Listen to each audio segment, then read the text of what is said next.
The Senate will come to order. The chaplain, Dr. Barry Black, will lead the Senate in prayer.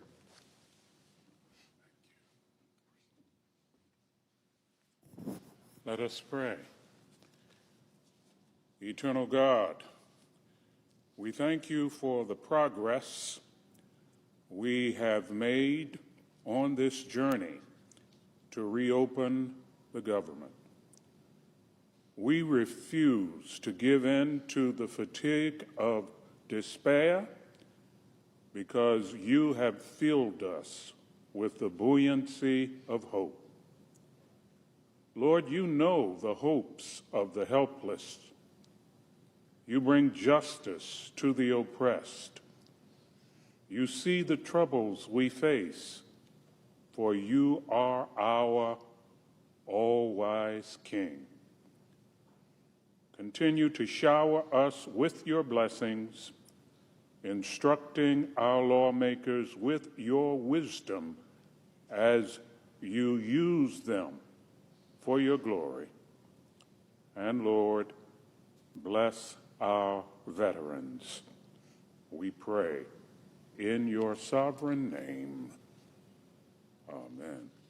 Amen. Please join me in reciting the Pledge of Allegiance to the flag. I pledge allegiance to the flag of the United States of America and to the republic for which it stands, one nation, under God, indivisible, with liberty and justice for all.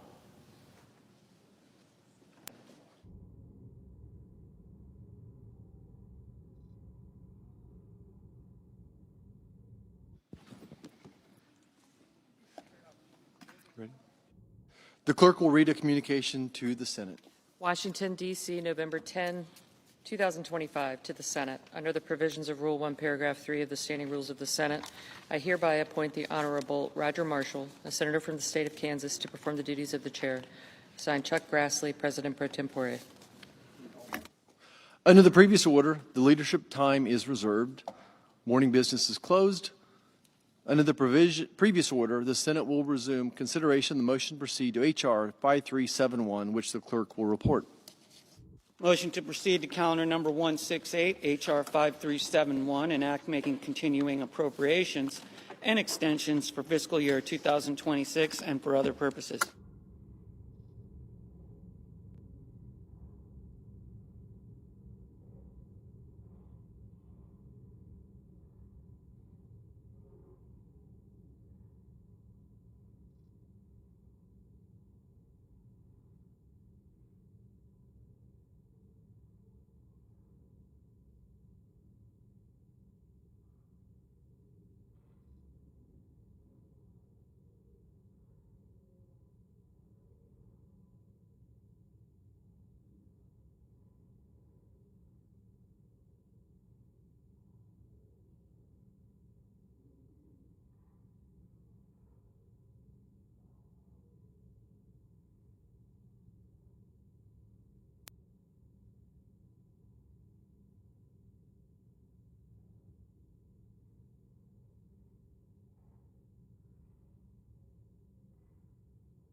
Leader? Mr. President, Senator Quorum call. No. Mr. President, I understand that there is a bill at the desk that's due for a second reading. The clerk will read the title of the bill for the second time. S 3168, a bill to appropriate funds for pay and allowances of federal employees and so forth and for other purposes. Mr. President, in order to place the bill on the calendar under the provisions of Rule 14, I would object to further proceeding. The objection is heard. The bill will be placed on the calendar. Mr. President, I'm glad to be able to say that 8 Democrats joined Republicans last night to take the first step to reopen the government. And in the very near future, we will be voting on a final package, a clean continuing resolution until January the 30th, and 3 bipartisan full-year appropriations bills. These bills are the military, construction, VA, agriculture, and legislative branch appropriations, 3 of the 12 bills that Congress needs to pass on an annual basis. And what that means, Mr. President, is that year-long funding for SNAP, for WIC, for veterans, for essential farm programs, and for a number of other critical priorities will be met. Mr. President, I said that we will be voting on the final package in the very near future, and I'm hoping that will be hours and not days. We're on the 41st day of this shutdown. Nutrition benefits are in jeopardy. Air travel is an extremely precarious situation. Our staffs and many other government workers have been working for nearly 6 weeks without pay. I could spend an hour talking about all the problems we've seen, which have snowballed the longer this shutdown has gone on. But all of us, Democrat and Republican, who voted for last night's bill are well aware of the facts. And I'm grateful that the end is in sight.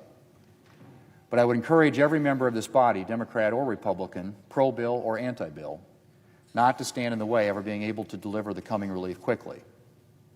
The American people have suffered for long enough. Let's not pointlessly drag this bill out. Let's get it done, get it over to the House so that we can get this government open. Mr. President, as I have emphasized since being elected Majority Leader last November, I remain deeply committed to advancing full-year appropriations bills through regular order. And we've drafted this continuing resolution to extend to January 30th specifically to give us more time to get this bipartisan work done. I look forward to taking up additional appropriations bills on the floor in the near future. Mr. President, after 41 days, I'm grateful to be able to say that we are close to getting the government reopened. And again, I ask all of my colleagues on both sides of the aisle, of both parties, to make it possible for us to quickly pass this bill. Mr. President, I yield the floor. I suggest the absence of a quorum. The clerk will call the roll. Ms. Alsou-Brooks.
Mr. President. Majority Whip. Thank you, Mr. President. Mr. President, I ask unanimous consent that the quorum call be vitiated. Without objection. Mr. President, yesterday the Senate took a major step forward on the path to reopening the government. The bill before us is simple. It's clean, it's bipartisan, it's a continuing resolution, and it funds the government through January. It's paired with 3 full-year appropriations bills. So let me repeat that. Appropriations bills for the full next year. Now, these are bills that have already passed the Senate with bipartisan support, broad bipartisan support, I would add, and they were negotiated on a bipartisan basis with the House. They're fully funded in terms of veterans care, and look, this is critical. Tomorrow is Veterans Day. Our veterans need to know that we stand behind them. It's also fully funding on food assistance, SNAP, women, infants, and children. That's what we're debating here on the floor of the United States Senate. I believe it's reasonable, it's responsible, and it's ready to go. Let's remember that this shutdown has caused serious pain to many, many American families. People who have stood in line around the block at food banks all across the country. And that's because 42 million Americans missed their SNAP payments. Flights were delayed and canceled because control towers are understaffed. People there working are overworked. TSA agents and air traffic controllers have been working for the last 6 weeks without getting paid. Yesterday, there were 2,300 flight cancellations. It looks like it may be even more than that today. Yesterday was one of the worst travel days in the last 2 years, and today may be worse. This shutdown has hurt our economy, and it has hurt our country. Now, the government is finally on the path to reopening. That's the right result. This is what the American people need. They need certainty. And opening the government provides that level of certainty that the American people want, especially heading into the holidays. So I want to thank President Trump. I want to thank my colleagues in the Senate and both sides of the aisle who voted to support that. You know, the president stood strong when Chuck Schumer stood here and demanded tens of billions of dollars be sent from the federal treasury directly to the bank accounts of health insurance companies. President Trump's leadership protected taxpayers and continues to protect the country. Now, let's be clear about what comes next. The Senate is going to use the next few months to pass the additional appropriations bills that will completely fund the government for a full year. There is a pressing need to strengthen our economy, to secure our border, to invest in our military, to promote fiscal responsibility, and we have to do that after 4 years of high prices and an open border.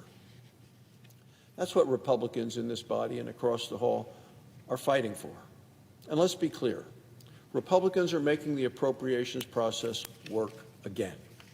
Last year, Senator Schumer refused to bring a single appropriations bill to the floor, even though the appropriations committees passed out bipartisan, many times unanimous appropriations bill, but yet the minority leader refused to bring them to the floor. It's no way to run the government. It's no way to run the Senate. It's not leadership. The debate ahead is also about the many failures of the Obama health care law known as Obamacare. This is a debate that Republicans welcome. Mr. President, health care in America is broken and is unaffordable, and it broke the day that they passed Obamacare. Costs have exploded. Obamacare premiums have gone up 221%. That's what happened since the law passed. And recall President Obama at the time said premiums for families would go down by $2,500. It was all wrong. Democrats have no answer for that other than more direct subsidies directly from the federal government, directly into the bank accounts of the insurance companies. Republicans believe Americans deserve high-quality, affordable health care. Americans haven't gotten that since the day Obamacare became law. It's time, Mr. President, to reopen the government because Americans have waited and suffered too long. Thank you, Mr. President. I yield the floor. Suggest the absence of a quorum. Clerk will call the roll. Ms. Also Brooks.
Democrat leader. I ask unanimous consent the quorum be dispensed with. Without objection. So, Mr. President, the last 41 days have exposed the depths of Donald Trump's cruelty.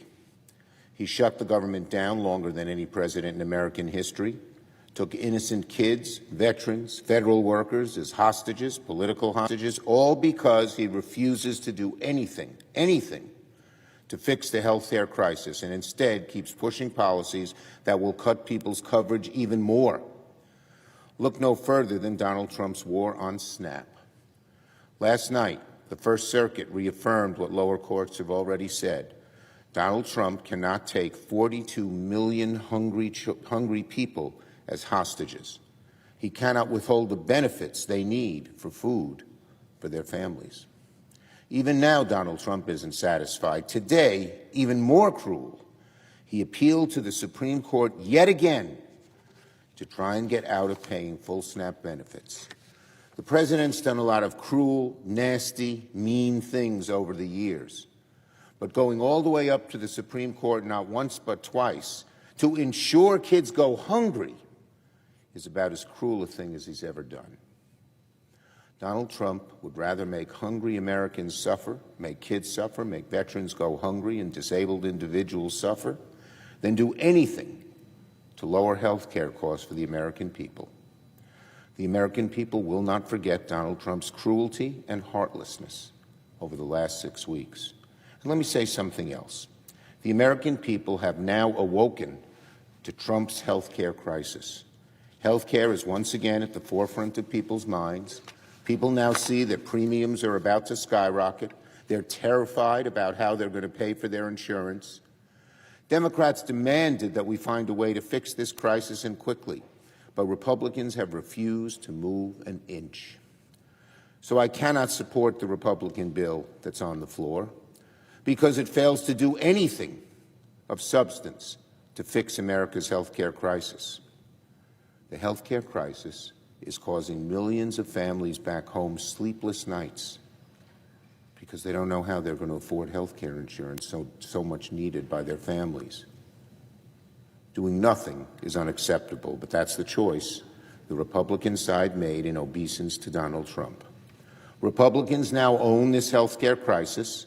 They knew it was coming. We wanted to fix it. Republicans said no, and now it's on them. When people's out-of-pocket costs double or triple, very soon Americans will know Republicans made it happen.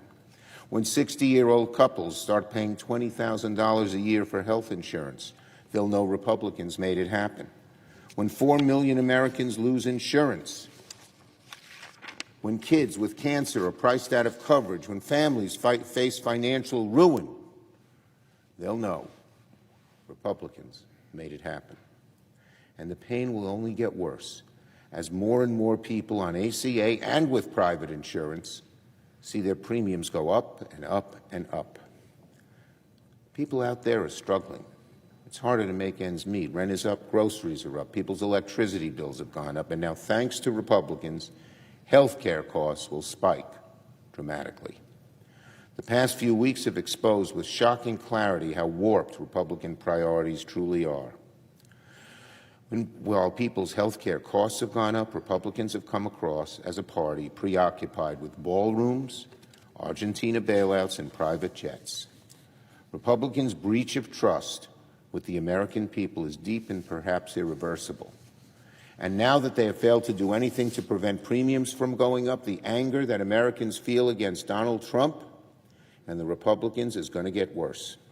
Republicans had their chance to fix this, and they blew it. Americans will remember Republican intransigence every time they make a sky-high payment on health insurance. Yield the floor. Note the absence of a quorum. Clerk will call the roll.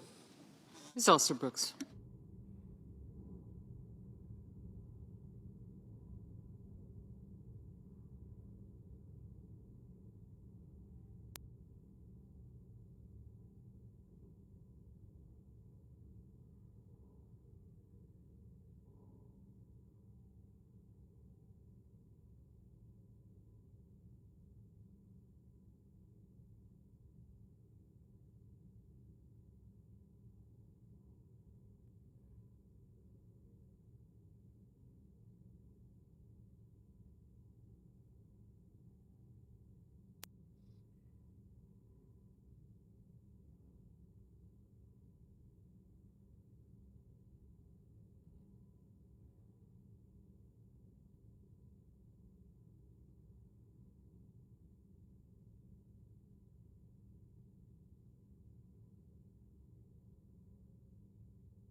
Democrat Whip.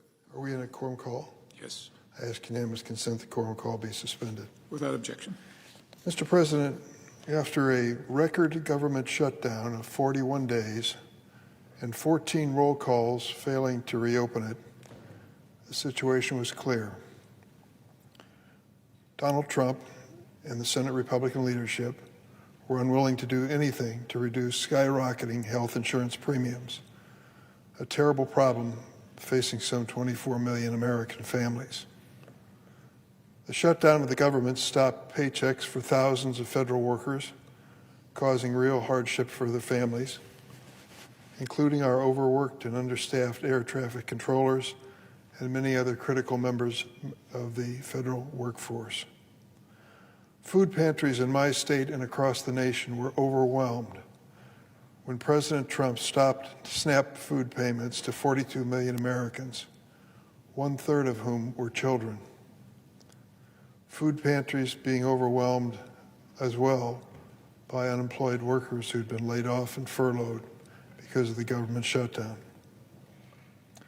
So a group of senators sat down to try to find a bipartisan resolution.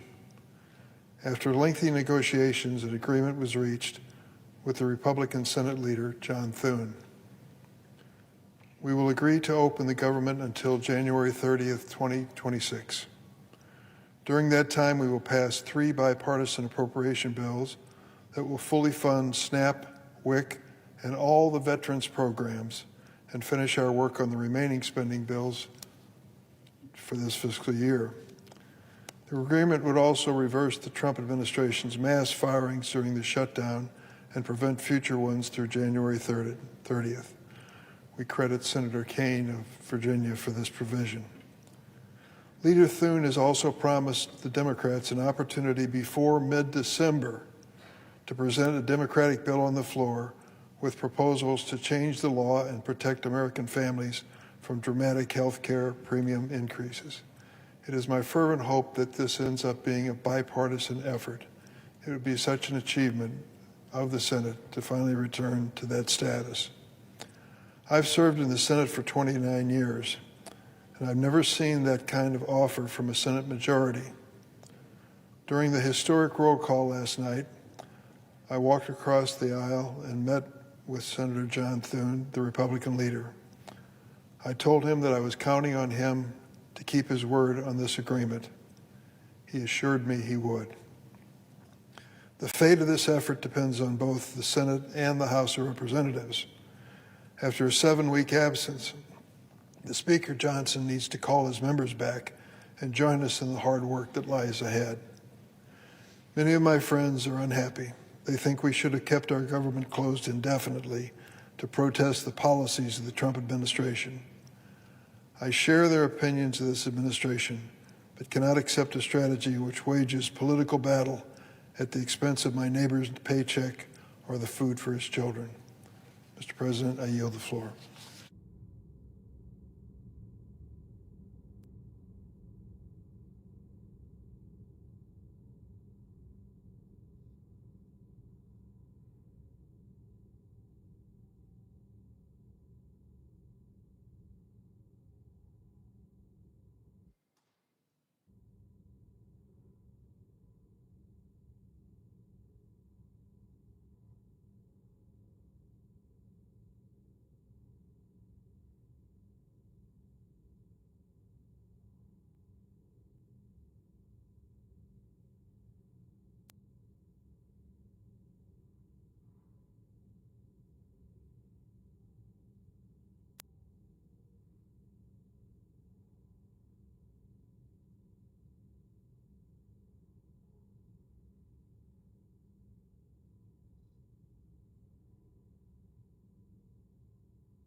President. Senator from Colorado. Thank you, Mr. President. Is the Senate in a quorum call? No. Thank you, Mr. President. I appreciate the opportunity to come to address my colleagues today in the Senate, Mr. President. During the course of this shutdown, what has now become the longest shutdown in American history, there are a lot of people around the country wondering about what has been at stake in this debate and in this argument. And I think with every day that has gone by, it has become clearer and clearer what is at stake. I have heard my Republican colleagues, including the leader of the Republican Party in the Senate, come to the floor to say over and over and over again that not a single Republican in this chamber, not a single Republican in the United States Congress voted for the Affordable Care Act when we passed it in 2010. And for them, that's a badge of honor. That's a badge of honor that they recall from the last extensive debate we had around here about health care. And I deeply regret the fact that they are so proud of not having voted for the Affordable Care Act. It's true, there was not a single Republican in the Congress that voted for that bill. And that bill was far from perfect, I'll admit that. Even at the time, I was leading the fight for a public option to be included as part of the Affordable Care Act, Mr. President, because I thought it would be a very important part of constraining costs for the American people in our health care system. I'll say more about that in a minute. In the end, it was not included. In the end, we couldn't overcome the objections of the special interests who wanted to not deny the American people that choice, but it was an important case to be made, and we made that case. But I voted in the end for the Affordable Care Act, even though the public option was left out of it, because it did some really important things for the health care system in America. And most of those had to do with making sure that the insurance companies couldn't throw you off your insurance just because you got sick, that cancer and other conditions could no longer be a pre-existing condition, that you could still get health care even if you had the misfortune, as I have had, of having cancer, that there would be no lifetime cap that would prevent you from being able to provide health care or mental health care for your children or for your family just because things had gotten expensive over a period of time. And these were really critical decisions that were made as part of that bill, in addition to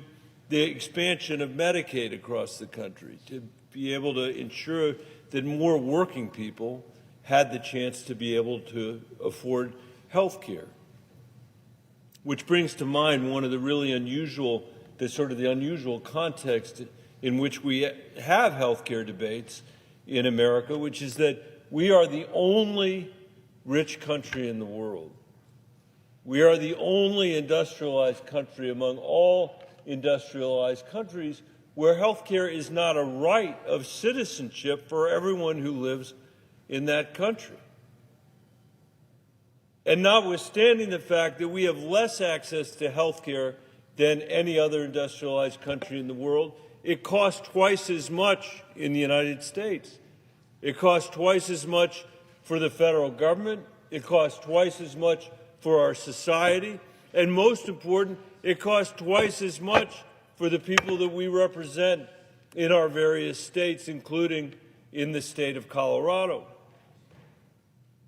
People in Colorado, as we meet here, are struggling with the cost of housing, the cost of food, the cost of President Trump's uncertain and unpredictable tariff policy.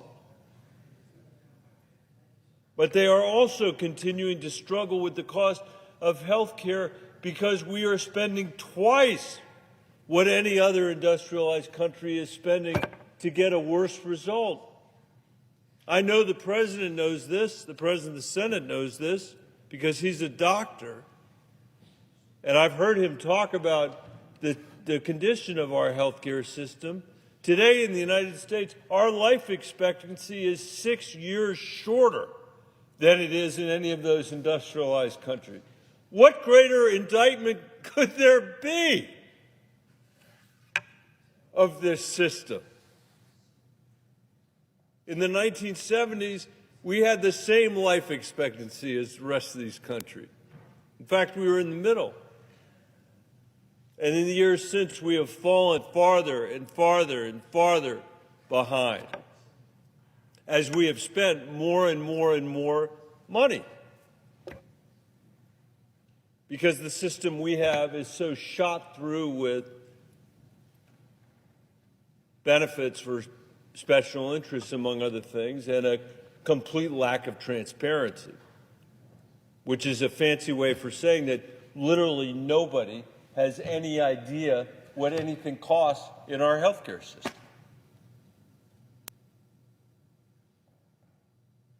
I know the presiding officer agrees with that. You can't tell what anything costs. When you show up to fill a prescription, when you're in the emergency room, we've worked together on the surprise billing issue, which is an important part of this. If you're a senior that's trying to get your prescriptions filled, you go from one pharmacy to the next to the next. I'll never forget, as long as I serve in public office, and probably for my lifetime, the conversation I had with senior citizens in Pueblo, where they basically were telling me that their entire retirement was spent fighting to get prescriptions filled that their doctors had assigned them, prescribed them. Seniors in other countries, in other industrialized countries, don't spend their retirements doing that. Only in the richest country in the world do seniors have to do that. And that's because a lack of transparency, a lack of clarity is built into our healthcare system from top to bottom. But we took some important steps in the Affordable Care Act. I wish that it had included a public option. It didn't. I think that the rate of rise of our health care inflation would have been a lot less. And by the way, that is what the people that have looked at that bill and scored that bill over the years have said. We've been fighting for it now for a decade and a half.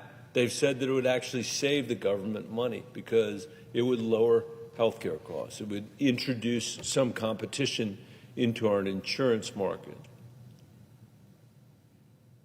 And I'll say this to the presiding officer, he'd probably be amused by it. This is the one place where I really am a Bolshevik. I believe in universal health care for all Americans. I think we should provide that to people in this country as a right. There is no reason not to do it in the richest country in the world, especially if we can save half of the cost of health care that we're providing now. And families all over my state, all over Colorado, are fighting to get their kid the mental health care that they need, are fighting to get their parents the prescriptions that they have been prescribed, are fighting to hold on to their own health insurance because that also has become less and less affordable over the years. That is a fight that no one else in the industrialized world has to have. And I think it's important to point out that most of the people that I'm talking about, almost all the people that I'm talking about, are working for a living in this country and still can't afford health care, still can't afford the peace of mind that they know that if their kid breaks their leg on a hike or breaks their leg skiing or needs to have the benefit of a mental health counselor, that's something that our safety net provides.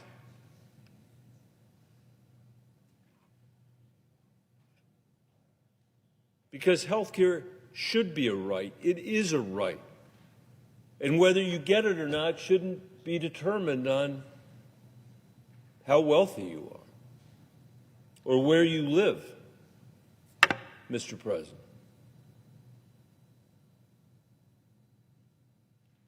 And I think given the rhetoric that I hear out here sometimes about makers and takers and all that other stuff, it's important to point out that almost all the people that I'm talking about are working or taking care of children or are retired.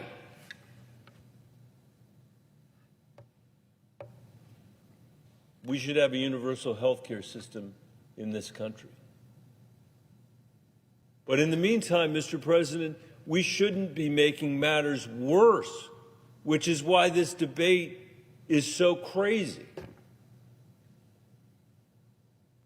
When we passed the Affordable Care Act without a single vote from the Republican Party in the House or the Senate, they said that they were going to make President Obama a one-term president. They said I was going to lose my Senate seat. In fact, I was asked on national television whether I would lose my Senate seat as a result of my vote on the health care bill, and I said, if that's the cost of being here for that period of time, it's worth it. I'm happy to lose based on that vote. And they ran ad after ad after ad during that campaign, attacking me for being the 60th vote for the Affordable Care Act. And because I survived and a couple other senators barely survived, we were able to preserve that bill, and 30 million people who would have lost their health insurance in America didn't lose their health insurance.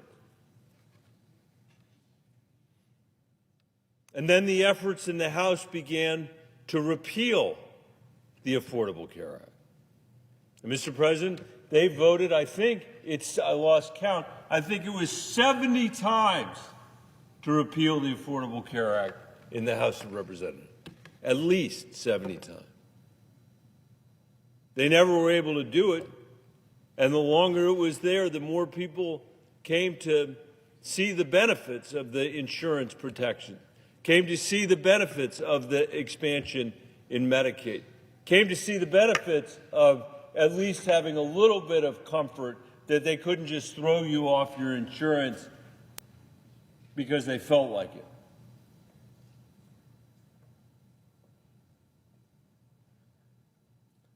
And now we have found ourselves in a debate related to the tax credits that so many Americans rely on to make the insurance just a little bit more affordable.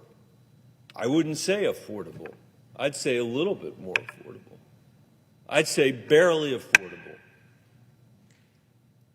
but somewhat more affordable at a moment when grocery prices are what they are, at a moment when rent is what it is, at a moment when we're dealing with the incredible uncertainty that these tariffs are causing.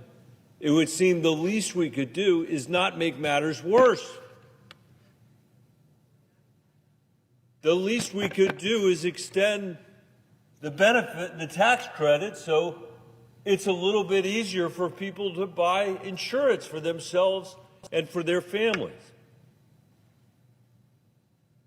But just like, Mr. President, with the passage of the Affordable Care Act, when not a single Republican supported it, just like when they voted 70 times in the House of Representatives, 70 times to repeal the Affordable Care Act, during this period, this episode, this shutdown, the longest in American history, the Republicans have voted 15 times to take away those benefits from the American people that they're relying on just to make insurance a little bit affordable. And we have taken the position that we shouldn't make matters worse. And, Mr. President, that's why I voted again against the budget that's been proposed by President Trump and the Republicans, because they refuse to extend the tax credits. They refuse to make things just a little bit better for the American people. I can't say I'm surprised by the position. Who could be surprised? After a vote on the Affordable Care Act where nobody joined it, all those years of voting to repeal it, running to make President Obama, they said, a one-term president. And now the vote, day after day after day, to not provide the American people the benefit of those tax credits.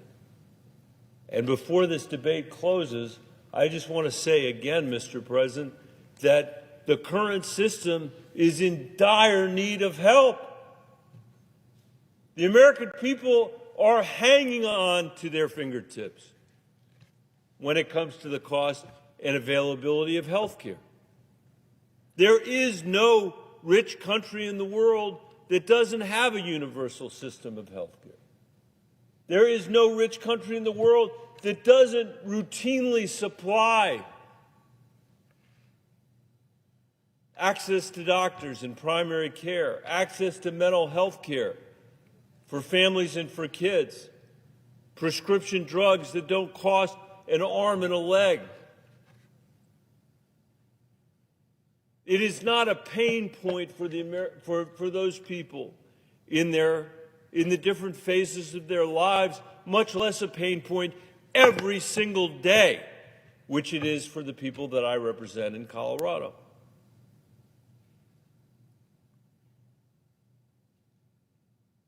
So apparently President Trump is going to get his way, and those tax credits are not going to be extended by the majority here. And the cost of health insurance in Colorado is going to increase by 200% for some people, 300% for some people, 400% for people that are living in rural areas in my state. That's thousands and thousands of dollars to a typical family that just doesn't have that kind of money, Mr. President. And I just want to remind everybody in this chamber that when this debate is done, we still have a very important project that we need to be engaged with the American people. And that is to be able to provide a health care system like other wealthy and industrialized countries have provided, where people can count on their health care, where they know it's not going to cost them an arm and a leg, where they know in the course of their lifetime there are other things they can worry about, like the cost of their rent and the cost of food. But one thing we're going to do is take care of this problem, just as countries all over the world have taken care of it for their citizens.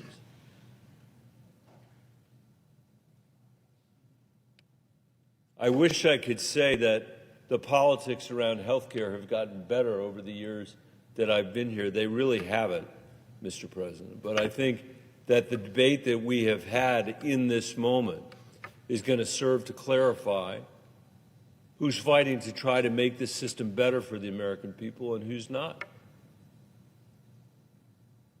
I guarantee you this, as long as we have President Trump and the White House and a majority of the Republicans in this chamber, we will never have political leadership that's fighting for universal health care, that's fighting for a public option that can be available to every single family in America. By the way, that's my proposal. It relies on everybody in America to make the best choice for their family. It's not something that would be imposed from here. It'd be the chance for every family to say, you know what, I'll stay with the private insurance I have, or actually I'd rather be on a system that's run by Medicare,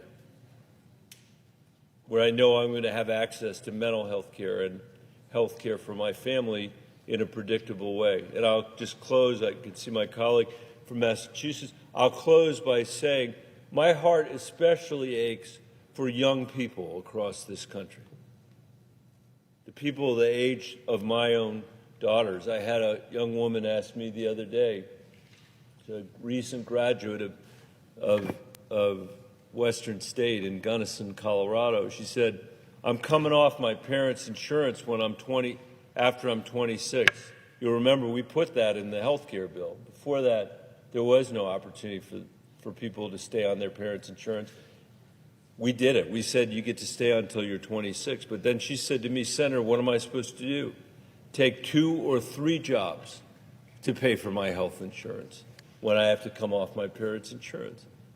And I said, that is exactly the right question. That is a question that 26 and 27 and 28-year-olds are not having to ask in any other industrialized country in the world. Only in the United States of America are we running a system where young people in their 20s have to decide between health insurance and their rent, or health insurance and food, or health insurance and the ability to put some money away to save for a house. And we should change that. I believe strongly that if we ever get to the point where we're expanding Medicare in this country, we should do it for the younger kids that are in their 20s first, because they've done absolutely nothing to design the system that they're inheriting. Mr. President, with that, I yield the floor.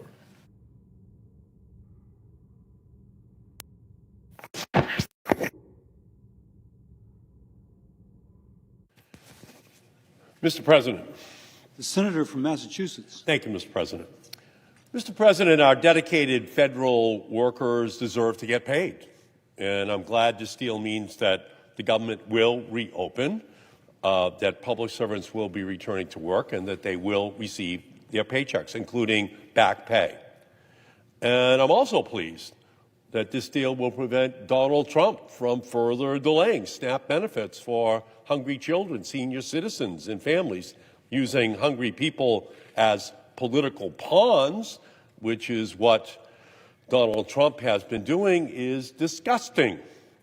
But this legislation does nothing concrete to lower costs or protect health care for millions of Americans from MAGA Republican attacks. There's 22 million Americans who are going to see dramatic increases in their health care costs at the end of this year. 22 million Americans who are going to be very concerned about the health care of their families. I cannot support this deal. I cannot support a deal that does not say to those 22 million American families, including 337,000 of them in the state of Massachusetts, that we have not been able to reach an agreement here because Republicans refuse to come to the table to talk about their health care costs that are about to skyrocket, and for many of those 22 million families, skyrocket out of the ability of those families to even have health insurance. And this is on top of their housing bills, their grocery bills, their electricity bills, all of their day-to-day needs that are absolutely skyrocketing. And of course, if they can't already deal with all of those other bills, seeing those bills skyrocket thousands of dollars for their health care, or tens of thousands of dollars for their health care, because of the Republicans' decision to kill critical Affordable Care Act tax credits, are going to be devastating for those families. I have one constituent, Jeff from Natick, who right now, because of the health care tax credits, has a $30,000 bill for his stage 4 cancer drugs, lung cancer. If they expire, his bill is $300,000 a year. That's what we should be debating out here. And by the way, there are 22 million stories just like that that are about to hit American families. And this health insurance time bomb, coupled with deep cuts to Medicaid, will also be a brutal 1-2 punch which devastates community hospitals throughout the United States, leaving millions of Americans with reduced care or no care at all. So here's what we have right now. 22 million American families are starting to think about what's going to be on their table for Thanksgiving. Just coming up in 2-3 weeks. And for all of them, they're saying, we're losing the tax subsidies, the tax credits that help us to pay for our health care bills. 22 million Americans will have that as their primary conversation this Thanksgiving. The Republicans who serve in the House and Senate, they're not going to have that conversation because their health care coverage is going to continue. So what about those 22 million American families this Christmas, this Thanksgiving, who are losing their benefits? What are the Republicans saying to them? Because they're going to be scared. They're going to be angry that they will not be able to afford this holiday or any holiday in the future because their health care bills are just going to be going up by thousands, tens of thousands of dollars a year, which they don't have. And again, it's in the context of their electricity rates, their food costs, their clothing costs. Everything is skyrocketing for them. And they're not getting raises that will help them to pay for it. 22 million American families. So let me just tell you, I heard from Laurie in North Truro, the insurance for her and her husband is increasing from $6,000 a year to $26,400 a year. Who can afford to pay more on health insurance? Who can afford to pay $20,000 more on their health insurance and just get the notice now that it's over on December 31st and have the Republicans just walking away from that problem for Laurie and for 22 million other Americans? Now they're going to have to decide, do I take the funding from retirement savings? Do they just do without other things in their families' lives? Because $20,000 is a lot for a family who are not millionaires. Millionaires don't qualify for this tax credit. It's just regular families. It's middle-class families. That's who qualifies. And they just don't have 20 extra grand under the cushion that can pay for their health insurance.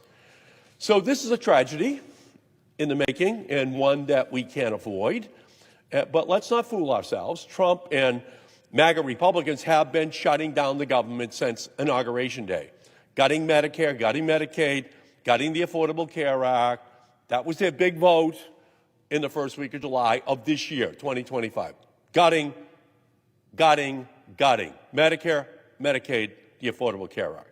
They have been committing the greatest health care heist in history, and it's all to pay for tax cuts for billionaires. They're looting the health care for middle-class families, poor families, in order to pay for tax breaks for people who already have too much. The top 3 hedge fund managers in the United States have more wealth than the bottom 50% of our entire population combined. Think about that. And it's that bottom 50% that qualifies for Medicaid, that qualifies for the Affordable Care Act tax subsidies. That's who we're talking about right now. Those are the people who are going to be most negatively impacted. And the American people want us to stop this health care heist. They don't want Democrats to be driving the getaway car with all of those tens of billions, hundreds of billions of dollars, which will just be transferred into the bank accounts of the wealthiest people in our country. So we should just be fighting for transformative policies to fix our broken healthcare system, bring us back from the brink of this crisis. That's what the American people want us to do. That's what they want us to fight for. And even when it's hardest, even when we're in the darkest moments, we have to remember what we are fighting for. A better future is still possible. One where one missed medical bill won't lead to bankruptcy. A future where families don't have to choose between a prescription and a meal. A future where malignant corporate greed in our healthcare system that shutters hospitals and endangers patients. A future where universal healthcare is taken for granted and not taken away. A future where families can afford their healthcare and their rent and their electricity bills and childcare and to save money for college or vacation or retirement. That is the future that we should be fighting for. But the American people did not see that from the United States Senate yesterday. So that's where we are right now. We're in the throes of a healthcare crisis. 22 million Americans this Thanksgiving will be at their tables, if they can even afford to celebrate Thanksgiving, looking at tens of thousands of additional dollars potentially on their health care bills. It's a catastrophe looming. The Republicans so far have refused to do anything about it. That's what we should be discussing. That's what we should be debating. How do we solve this problem? Instead, the Republicans are just punting this issue. They are absolutely ignoring the consequences for those 22 million American families. So I'll just say this. These families, they are scared. These families, they are angry. But I'll say this, in addition to those 22 million families, tens of millions of other families are angry for them. They are pissed that people are going to be victimized by having their tax credits just be pulled away from them for their health care bills, and then that health care is going to be unaffordable for them. 22 million people and their families in our country. That is what we should be talking about here. And now the Republicans at the 11th hour are asking us to trust them that they will have a vote on extending the tax credits Americans rely on to afford their insurance. Remember when earlier this year Trump promised, we're not going to touch Medicaid. Remember that? Trump said, we're not going to touch Medicaid. 4 months later, he decimated it. Remember when Trump promised he would love and cherish Medicare? Then he slashed $500 billion from Medicare. How are we supposed to trust them?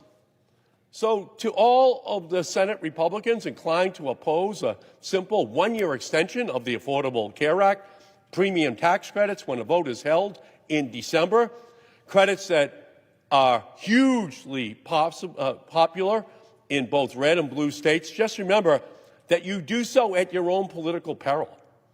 The American people are watching. They're angry. They want to know who is on their side. And they're going to remember your vote. They're going to remember your vote if you do not solve this problem.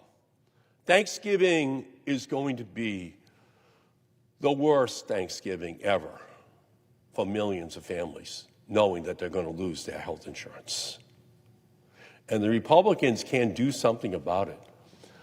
And unless and until they do so, then we're about to hit a health care tragedy that was avoidable and that the Republicans have, in fact, created.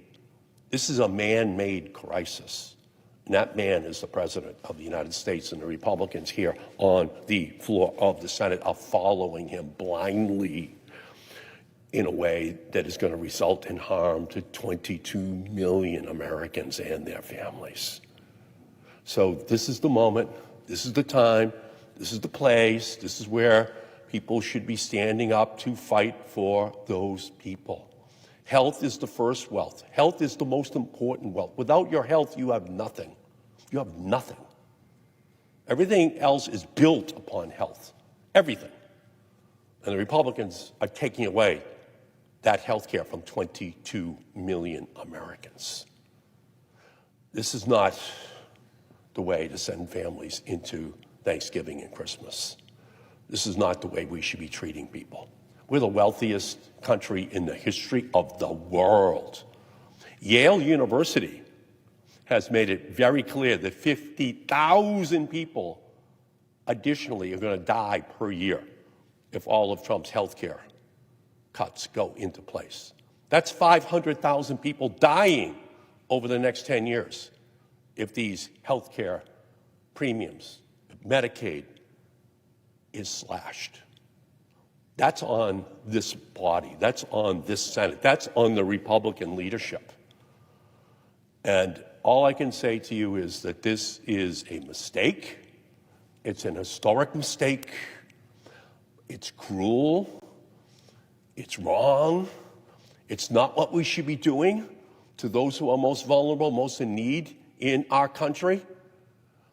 And that's is what the Republicans are about to perpetrate upon this country. We're better than this. You can't have trillions of dollars in tax breaks for the wealthiest and then saying we don't have enough money for those who are sickest. You only have room for a tax break after you've taken care of the sickest people, the people most in need of health care in our society. That's when you have room for tax breaks for billionaires. The Republicans are doing just the opposite. First, tax breaks for billionaires. Then we'll see what's left over. Oh, they say, we can't afford health care for 22 million Americans. We can't afford to take care of their families because we don't have enough money. Why don't you have enough money? Because you gave the tax breaks to billionaires. You gave the tax breaks to millionaires. That's why you don't have enough money. And who are you going to take? Who are you going to take it out on? Who are you going to say all of a sudden with your green eye shades that you're really concerned about the federal budget deficit? You're going to take it out upon those who are least healthy, those most in need of help in our society? No, we're better than that. So this is a historic mistake. But just remember, the Republicans have always harbored an ancient animosity towards Social Security and Medicare and Medicaid and the Affordable Care Act. They voted against all of those programs. And now with Donald Trump, they have an ability to gut them.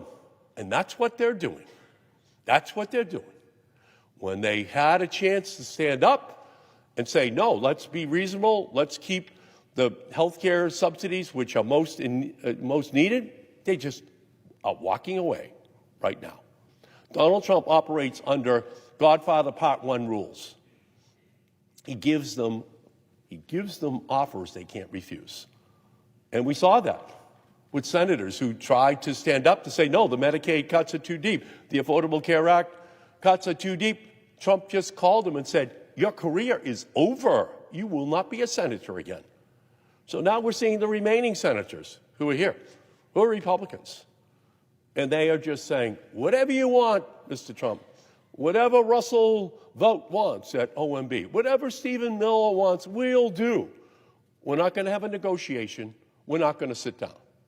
So before they cut the Medicaid and the Medicare programs back in July, did they negotiate with us? No, they did not. They refused to negotiate with Democrats at all. That's who they are. They saw their one opportunity to slash it once and for all. So all I can say is that we're in an incredible moment. The Republican House members still are not back in Washington. They've been in a 6-week witness protection program. They refuse to come back to Washington. They refuse to sit down. They refuse to negotiate. So we're witnessing Robin Hood in reverse. We're seeing money taken from the poorest and given to the richest. That's what this is all about. And what they're taking from the poorest and the middle class are their health care. It's their protections. So from my perspective, this is a mistake. It's a historic mistake. And it is a mistake that will come back to haunt the Republican Party at the ballot box next year. With that, Mr. President, I yield back.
Senator from Louisiana.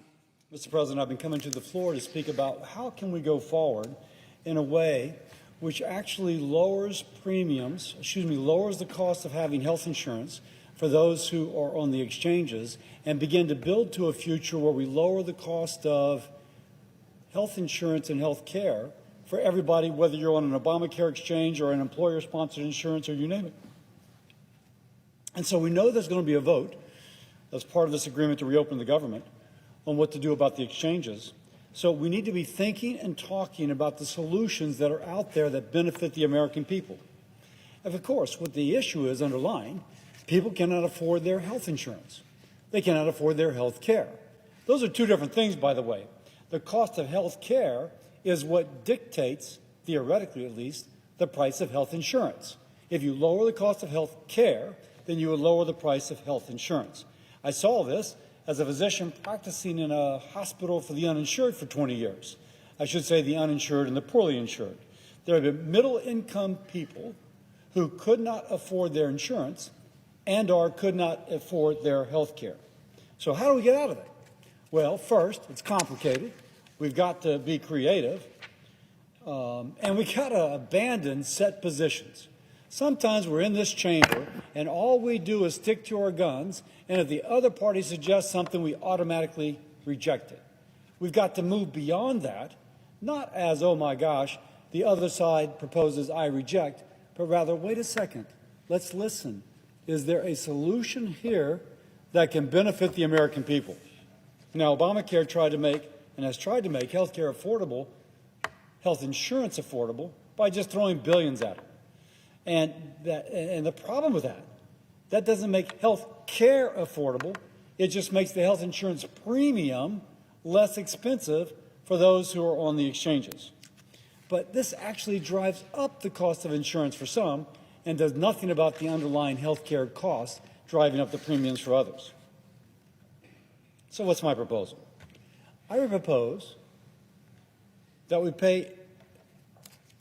instead of paying insurance companies to manage more of our billions, why don't we trust the American people to manage their own resources, to manage their own care, with something which I call a pre-funded federal flexible spending account. Now let's first talk about the enhanced premium tax credit, which is the center of this discussion. Just a primer. Let's get the basics.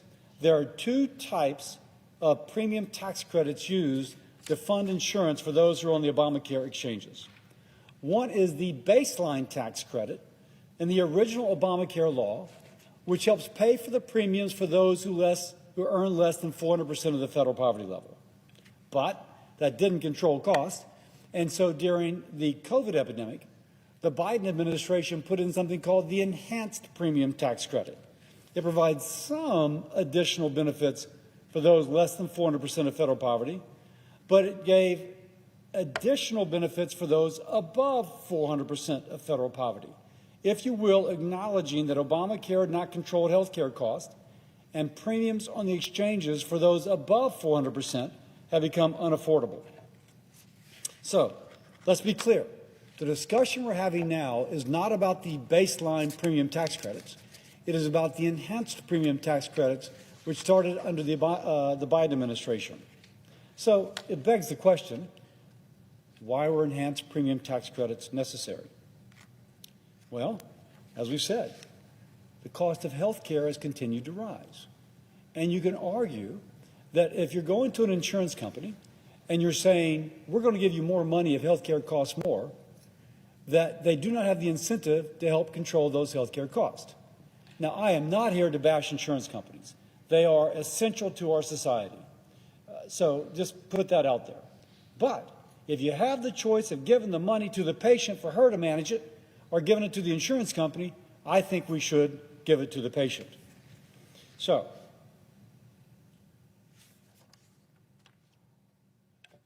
the question is, can we put in programs that lower the cost of health care? How long will they take effect? And what do we do in the interim?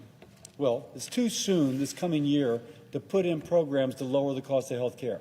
but it's not too soon, which is to say we can put in programs that empower patients to manage their costs and give them the money as opposed to giving it to the health insurance company.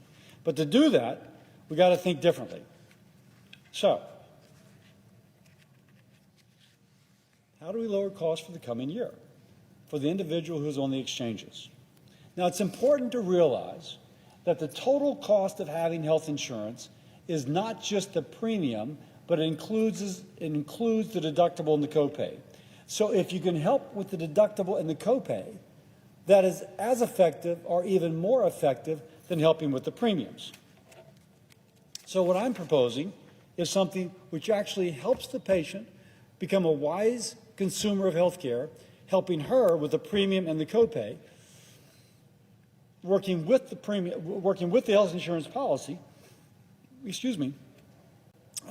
the health insurance policy, but in a way which lowers their cost. Now, let me be clear. This is not the official Republican position. President Trump has endorsed the concept, but it's not, say, for Leader Thune. But I am the chairman of the Health, Education, Labor, and Pension Committee, which has jurisdiction over this, and we will be having hearings in the near future to address this. And my motivation is as a senator and as a doctor who wants to make health care more affordable for all Americans. So, let's discuss what I'm calling a pre-funded, flexible, can you get my marks a lot again? A pre-funded, flexible spending account. So first, here's what we currently have. An enhanced premium tax credit, which is going to take $26 billion next year and give it to insurance companies to tell the patient what she can buy and what she cannot buy. Now, I have a typo here, and I fixed it yesterday, but I got to fix it once more. 20% of the money, 20% of the $26 billion going out the door to help pay for insurance premiums actually will go for deductibles, will go for profit and overhead of the insurance company. So let me just change this right here. Again, I had a typo yesterday, I have a typo today. 20%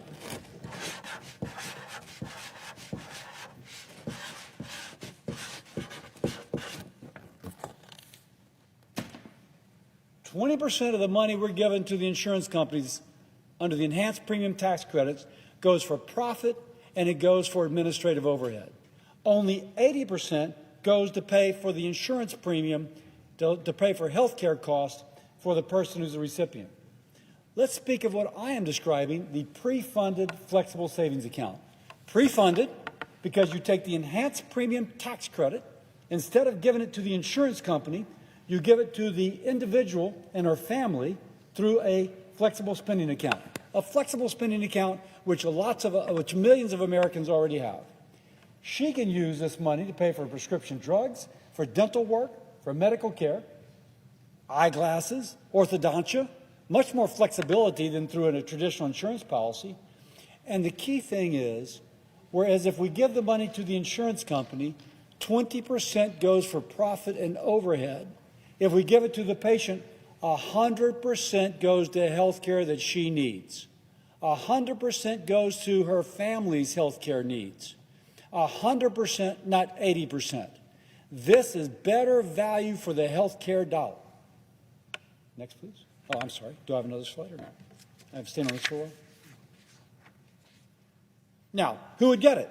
Every eligible American citizen on the exchange would receive a pre-funded flexible spending account equal in value to the enhanced premium tax credit they would have received had the money gone to their insurance company.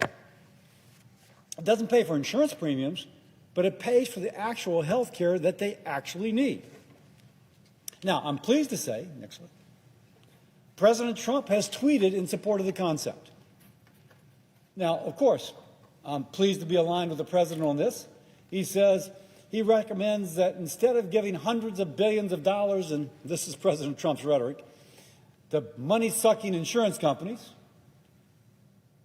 the money should be sent directly to the people so they can purchase their own much better health care. Notice the caps. That is a President Trump tweet. I'm pleased to be aligned with the president, but for my Democratic colleagues that want to guarantee that whatever we pass will get a vote on the floor of the House of Representatives, this is effectively a guarantee that if we pass a program like this, it can get a vote on the floor of the House of Representatives. If the President asks Speaker Mike Johnson to bring it up for a vote, Speaker Johnson will. So if you're just thinking, just imagine, my Democratic colleagues, how do we get something that 100% of the money goes for real health care? It doesn't go to insurance companies where 20% goes for profit and overhead. It's a system already used by millions of Americans. And may I say, it all but guarantees to get a vote on the floor of the House of Representatives. This tweet gives them that assurance. Now, some immediately begin to criticize the president, assuming that he was going to take all the money going for health insurance premiums and put it in one of these flexible spending accounts. That's not true. Go back to what I said earlier. We only are talking about the enhanced premium tax credits, which would pre-fund this flexible spending account. We are not talking about the baseline premium tax credits that are part of the original Obamacare article. By the way, Republicans want people to have coverage. This doctor who used to take care of the uninsured wants people to have coverage. Now, the more I've discussed this, and this is the fourth or fifth time I've given this talk, I'm pleased to say that some of my Democratic colleagues are saying, hey, we can talk about this. Not quite there yet, but I see the wisdom of it. I'm willing to move forward with it, and I thank them for that. I want everybody in the Senate to put aside their prejudice, which sometimes is that if one side proposes it, it must be wrong. And I'll say to my Democratic colleagues, what I am proposing with the pre-funded flexible spending account is actually more closely aligned with how the original authors of the Affordable Care Act wanted that legislation to be implemented. I find it ironic that some of my Democratic colleagues are rejecting something which is closer to the original bill. But I think they're rejecting it in part because of misunderstanding, lack of knowledge, and maybe for some because a Republican is proposing. Put that trench warfare mentality behind you. Think about it. Could this be better for the American people? Can this accomplish the goal of making the possession of health insurance and paying for my family's health care more affordable? Now, for those who think this is too complicated, let me say that 72% of Americans who get their health insurance through a federal employer, a state employer, a local employer, 72% of us have a flexible spending account. My family and I have a flexible spending account. 47% of Americans who are in private insurance have access to a flexible spending account. Doesn't mean they take it, but it just means they have access. Millions of Americans are already using flexible spending accounts. What I'm proposing, let's just give the same option to people who are on the individual exchanges. Now, and by the way, let me just make the point. My wife and I, our family, we are on the Obamacare Small Business Exchange. Everybody in Congress is on a Obamacare Small Business Exchange. I am getting my flexible spending account through an exchange. All we're saying is open up the window just a little bit to allow those who are on the individual exchanges to likewise access that which I am getting through the Small Business Exchange. This merely extends what is current law for some people on their health plan to extend it to those who are within the individual exchange. The federal government can take the laws, the tools, the vendors, the department it is already using and implement a pre-funded flexible spending account for those on the individual exchange. Why is that important? Because that can happen for plan year 2026. I'm asking, well, what are we going to do about the people next year? This is about next year. How can we help those folks signing up for insurance right now for 2026? This brings them benefit right now for 2026. Now, let me now kind of go through the differences between the enhanced premium tax credit and a federally funded flexible spending account. And this is kind of the money chart, if you will. If you're with me in concept that maybe this could work, hopefully, I can convince people who might be watching, my Democratic colleagues who might be listening, to give power to the patients instead of giving enhanced premium tax credits to insurance companies. Okay, who gets the money? Under the enhanced premium tax credit, the insurance company gets the money, and 20% of it goes for overhead and for profit. Under the pre-funded flexible spending account, a patient and the family controls the money. What can it be used for? The enhanced premium tax credit, it can be used for insurance premiums.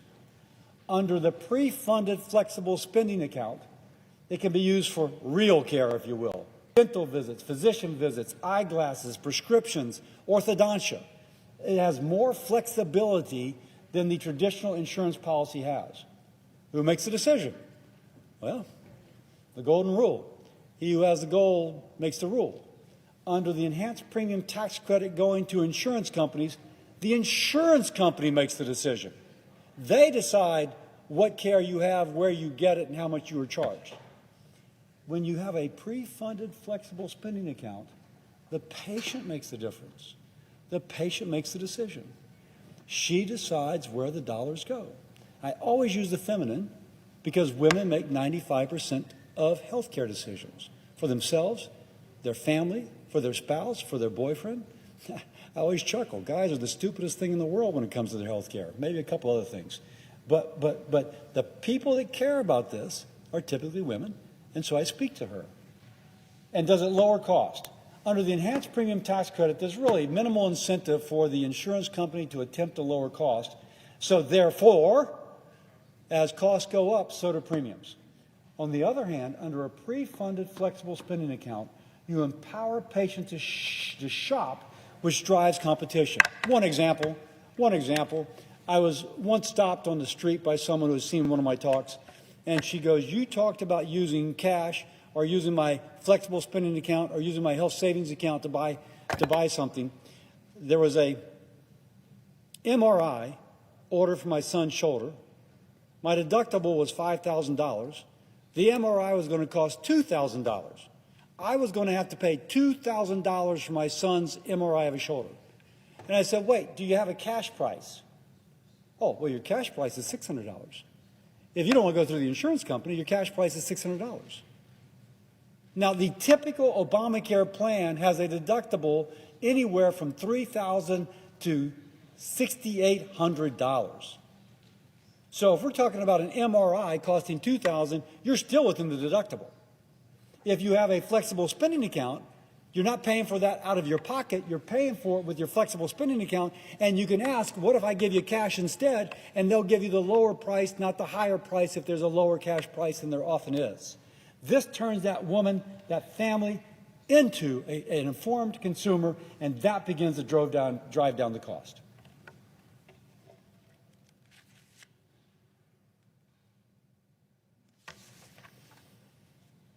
This is the essence of giving power to a patient. The patient picks the best deal for her health and the best deal for her family's pocketbook. The pre-funded flexible spending account doesn't treat someone like a dependent of the federal government. They treat them like somebody who can make wise decisions for themselves and empowers them to make wiser decisions than the insurance company itself can. Now, some will ask, how much money does it cost? The first year, depending on how we structure it, it might cost just as much as our enhanced premium tax credits. Why? Because we're going to take the amount of money that would go for the enhanced premium tax credit and put it into a pre-funded flexible spending account. My Democratic colleagues should like that. They should say, wait a second, okay, it's still given the same value. In fact, I would argue better value, because when you give it to the insurance company, 20% goes to profit and overhead, and when you give it to the patient, 100% goes to real care, but the cost the first year will be about the same. But I will repeat, the difference is where the money goes. Because it goes 100% for real care, there's more value for every federal dollar. And once more, It's in the family's vested interest, financial interest, to purchase wisely, and that begins to drive down health care costs. And that, coupled with other reforms in year 2 of this program, in year 2, would begin to reflect itself in lower premiums. So, to conclude, here's the choice before us. We can keep paying insurance companies to hide the cost of higher premiums behind confusing bills, rising premiums, in a system which actually raises costs for many. Or we can give the patient the tool and trust her to pay for her care directly at fair prices with transparency. If we will, it puts patients before insurance companies. It encourages competition. It encourages and rewards smart choices. It begins to make health care truly affordable, not by inflating subsidies, but by unleashing the power of the consumer. Let's stop writing blank checks to bureaucracies and insurance companies. Let's invest in our fellow Americans. If you will, invest in you. This is going to be a little risky. We're doing something different. We'll be saying, oh, I'm not just going to be a Democrat, I'm not just going to be a Republican, I'm actually going to try and come together to find a solution to benefit all Americans. Imagine that. Congress putting partisan politics behind us to come up with a creative solution that actually benefits Americans a little bit out of our comfort zone. It's what we should be doing every day. I call upon us to do that today. We have to be willing to take the risk to solve the problem, not be afraid to do something different. We have to be willing to tackle complex problems, not retreat to our trench, which is labeled Republican or Democrat, and be afraid to come out to find a creative solution. I'm a Republican, but more than that, I'm a doctor who for 20 years tried to care for those who could not afford their health care or their health insurance. I invite my 99 colleagues to join me trying to find affordable health care and affordable insurance for fellow Americans. Let's be creative. Let's do it. And let's not just reject a proposal because maybe my side or your side proposed it. Let's fix health care. Let's give patients the power. And with that, I yield.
Mr. President. Senator from North Carolina. Thank you, Mr. President. Mr. President, I'll be brief. We're getting encouraging signs that maybe we may be making or having some votes tonight. I hope that that proves to be true and that the Senate does its part to get out of this shutdown. I was thinking, Mr. President, though, I've been telling a lot of staff around here and everybody else, I apologize for us not getting our work done. I think a lot of people, excuse me, don't realize how many people around here haven't been paid for 41 days. You know who they are? Everybody you can see in this room. And every one of your staff members, everybody else that's been doing the hard work, showing up. I was thinking yesterday with all the cars in the driveway, those young people that are coming in to pick up their members and take them back to their apartments, condos, wherever they live here. Those kids are doing that on a weekend and not getting paid either. I also think that getting out of the shutdown and getting the tens of millions of people that are hanging in the lurch across the country is just a good thing. So it's a shame we got here, but I want to thank the members on both sides of the aisle that have finally decided that we need to do our work here, pass a continuing resolution, pass some actual regular order bills, and prove that this place can work. But the work's not done, Mr. President. We have about 90 days now to fix the other part that we couldn't get agreement on, and let's make sure we start doing the work now so that every Capitol Police officer, every sergeant at arms, every Senate staff, all the people down at the dais who are working extra long hours actually get paid for the hard work they do. On behalf of the other members, I thank you. Thank you, Mr. President.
Mr. President. To recognize the senator from Oregon. Mr. President, during the course of tonight's debate, we'll be voting on whether to table an item in the amendment lineup in order to submit an amendment that would ban pocket rescissions. Well, that's a fancy name. What does a pocket rescission mean? It means the president can steal the power of the purse from Congress, which is assigned to Congress in the Constitution, by submitting a proposal to undo spending for a program in the last 45 days of the fiscal year. And then, because under our rules there's 45 days to consider it as a grace period, even though Congress never votes affirmatively in support of this proposal, the clock runs out and the funding for the program dies. It's kind of like the clock running out on midnight, on Cinderella's stagecoach, and suddenly it's a pumpkin. In this case, it's the funding for some key program in healthcare, in housing, in education, or maybe it's an investment in infrastructure. Maybe it's something that creates good-paying jobs. Maybe it's the research that keeps our economy humming far into the future. Maybe it's energy policy. But one person, the president, says he doesn't like that program and decides to kill it by submitting a proposal to kill it in the last 45 days, and the clock runs out before Congress can vote, and then even without Congress voting, the program dies. This is an outright violation of the power of the purse assigned in the Constitution to Congress, to us. So we have a bipartisan responsibility to defend our congressional power, our congressional spending power. Let's consider the difference between a democracy and an authoritarian government. In a democracy, you have folks who are elected from every corner of the country. They come together with their different life experiences. They come together with their different insights. They come together understanding that the needs in one part of the country are different than another, and they create spending programs and spending levels appropriate to address the challenges in every corner of the nation. That's called a democracy. Well, what about an authoritarian government? What does that look like? That is one person, a chief executive, who issues fiats and kills programs, says things like, I'm ending that grant program because it's not in alignment with my priorities. I'm killing that program because it's not in alignment with my priorities. That's an authoritarian government, and that's what a, quote, pocket rescission, unquote, is. An authoritarian killing programs when the Constitution gives that power to Congress, not the executive. So later I will ask all of us to stand up and defend our Constitution. I do hope that members on both sides of the aisle will actually proceed to give that defense to the vision of a democracy rather than granting authoritarian power to an authoritarian tyrant named Donald Trump. Thank you, Mr. President.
President. Chair recognizes the Majority Leader. Mr. President, I ask unanimous consent that following the remarks of Senators Murray and Collins, the post-cloture time be expired and the Senate vote on adoption of the motion to proceed. Further, if agreed to, and following recognition of the Majority Leader, it be in order for Senators Baldwin, Sanders, Slotkin, and Merkley to speak for up to 5 minutes each prior to a Baldwin motion to table and a Merkley motion to table if made.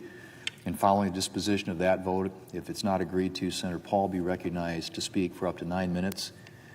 And the Senate then vote in relation to the Paul Amendment number 3941.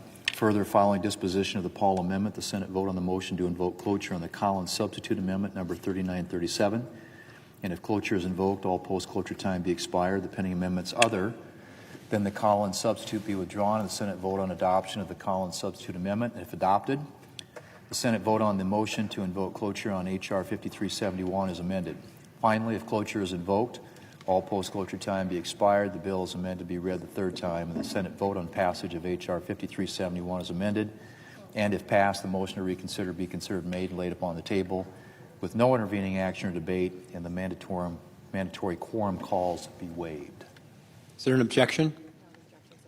Without an objection, so ordered.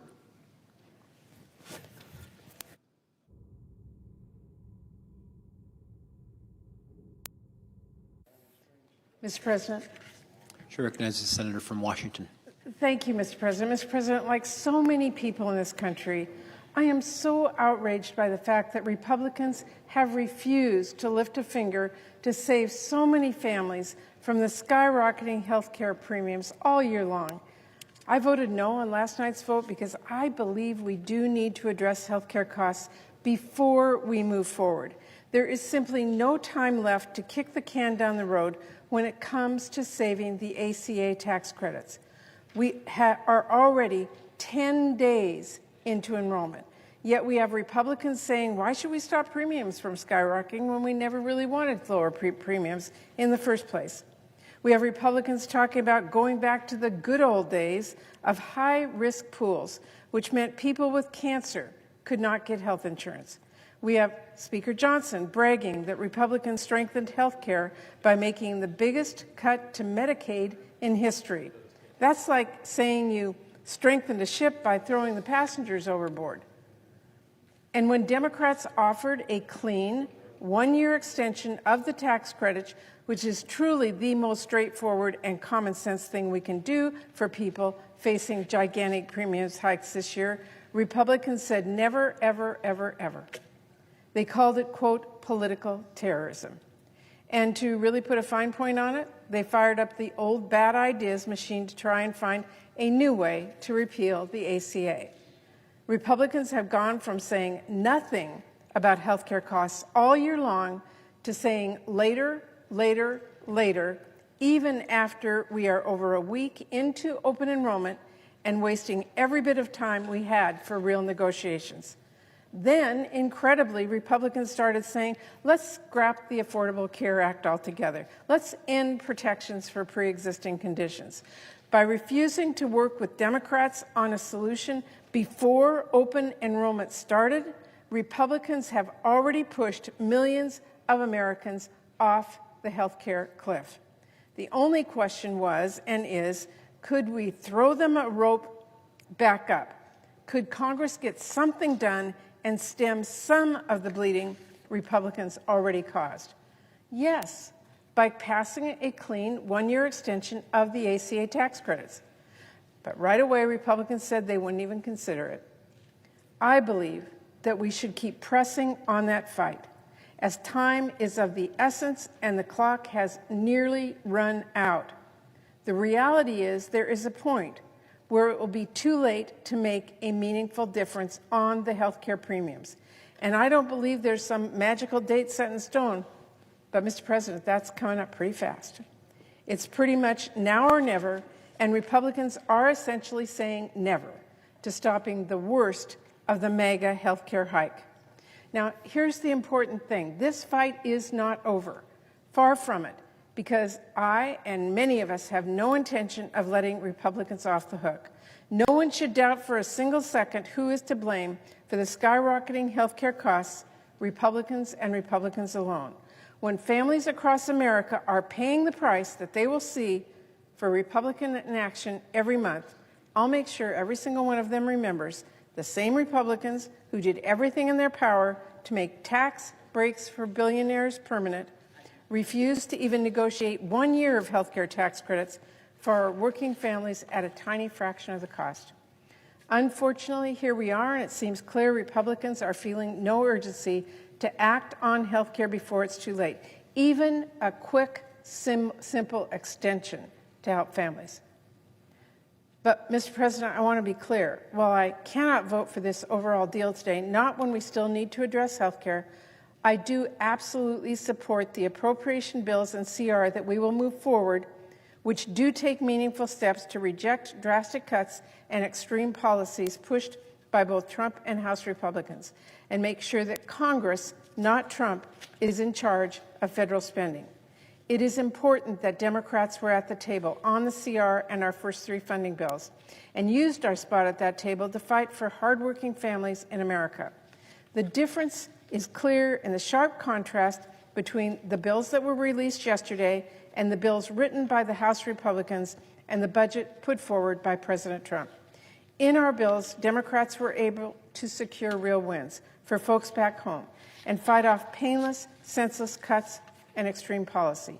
On the CR, we made sure to protect federal workers, both by ensuring that they receive back pay they are owed, something that has been debated extensively, and by reversing the punitive rifts done by this administration during the administration and blocking them from doing more this year. In the agricultural appropriations bill, while Trump and House Republicans fought to make steep cuts to WIC that would have seriously cut benefits for millions of women and kids, we successfully fought together to keep WIC fully funded. This bill ensures that 7 million moms and babies will get the full nutrition benefits they rely on. We also sustained key investments in our rural communities. Because we rejected a Trump funding takeover, we protected housing support in rural communities and vital agricultural research happening across the country, including in my home state of Washington at WSU. We stopped Trump from blowing a truly massive hole in FDA's budget, which would have slowed drug approvals and seriously endangered our food supply. None of this is inconsequential. All of this matters. And I want to thank Chair Hoeven and Ranking Member Shaheen for all of their good work on that vital bill for our communities. In the military construction and Veterans Affairs bills, we were able to secure funding to make sure we're taking care of our veterans and our service members, and ensure that this administration keeps its promises to our veterans by ensuring staffing of critical services such as the crisis hotline centers. I want to thank Chair Bozeman and Ranking Member Ossoff for all their good work on this critical bill for our veterans and service members. And lastly, on the legislative branch bill, which is the smallest bill, it covers the important needs of this institution, from protecting GAO and CBO, the architect of the Capitol, our Capitol Police, and other agencies that actually make this place work, to make sure our offices have what they need to take care of our constituents and keep our campus safe. We should all appreciate the hard work that went into completing that bill, and I want to thank Chair Mullen and Ranking Member Heinrich for all their work on that important bill and the critical matters within it to every senator in this chamber. Now, obviously, those are not the bills I would have written on my own. I have concerns we were not able to address in these bills, and Republicans were not open to some of them. But I still want to do more, Mr. President, when it comes to delivering critical investments for our communities and our country. And I will, as always, keep pushing my colleagues every day. But we did secure real wins for folks back home when Democrats and Republicans were able to sit down at the table together on funding. And they are immeasurably better than Trump and vote holding the pen, which is what the slush fund CR that we have been operating on this year has allowed. I'm proud of what we have been able to negotiate to protect key programs families and communities rely on, and protect our authority as lawmakers who are here to be a voice for our constituents. I want to emphasize that I really appreciate the work of my counterpart, the senior senator from Maine, Susan Collins, who's done incredible work on all these bills. I want to thank our subcommittee chairs and ranking members and all of our staff who worked hard to put these bills together. And I want to make clear I deeply appreciate the partnership of my colleagues on the Senate Appropriations Committee who've all worked in good faith during these very difficult times and these very difficult negotiations. No matter what, these bills need to get done. And our staff put in late nights, and our chairs and ranking members held countless conversations to compromise and work towards solutions. I hope to continue building on that progress and showing what it does look like when we come together and put families before politics. I look forward to getting our next minibus up on the floor to move multiple needed bills along that we have marked up in the committee and get those to conference. And I hope we can be on that package as soon as possible. I look forward to working with the senator from Maine and working to get those final bills completed so they too can be conferenced with the House as soon as possible. And I want to thank all of our committee members and staffs for their incredible work on these critical bills. We have a lot of work ahead, and I know we can get there. Passing full-year funding bills to ensure that Congress, not Trump or Russ vote, decides how taxpayer dollars are spent. We should never turn the keys over to Trump and his cabinet secretaries, allowing them to make unilateral cuts and to shift funding around however they please. Every day, they prove in a new way how critical it is that Congress assert its authority and rein in their chaos, and I will continue working to do that on the Appropriations Committee. But I also, Mr. President, need to continue fighting to stop the mega healthcare hike for as long as there is still time left on this clock to fix this. The reality is there is a point where it will be too late to make a meaningful difference. But until we reach that point of no return, we do have to fight tooth and nail to force Republicans to actually work with us on that issue. And because in this package, Republicans have yet to refuse to address the health care crisis families are facing right now, a crisis that gets work and harder to fix every single day, I will be voting no. Thank you, Mr. President. I yield the floor.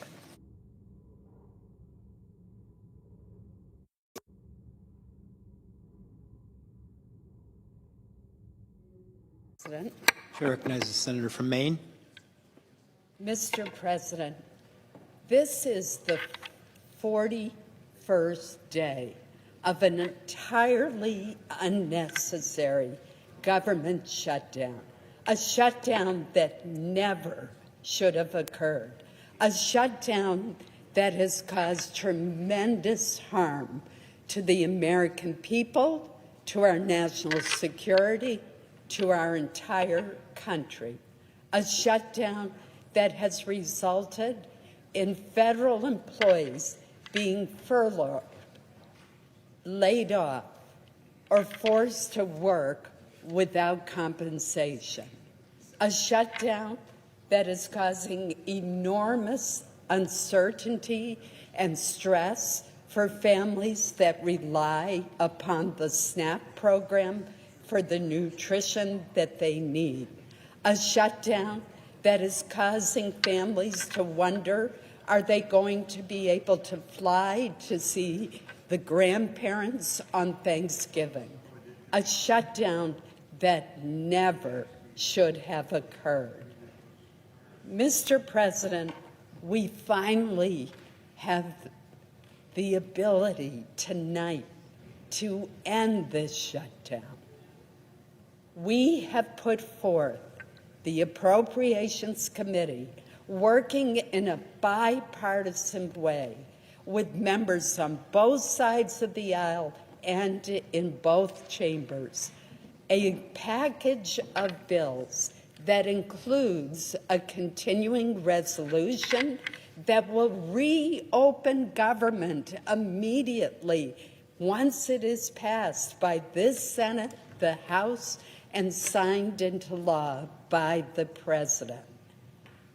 It is legislation that, due to incredibly good work by Senators Jeanne Shaheen, Tim Kaine, Katie Britt, the White House, and many of us, will ensure that those federal employees who have been furloughed or laid off or forced to work without pay will receive their back pay, will be recalled to their jobs if they were laid off as a result of this shutdown. That will make a huge difference to these federal employees who have worked so hard to serve the people of our nation. This package of bills also includes three year-long appropriations bills that were passed by overwhelming margins, bipartisan margins, more than 80 votes in each case by the members of this Senate way back on August 1st.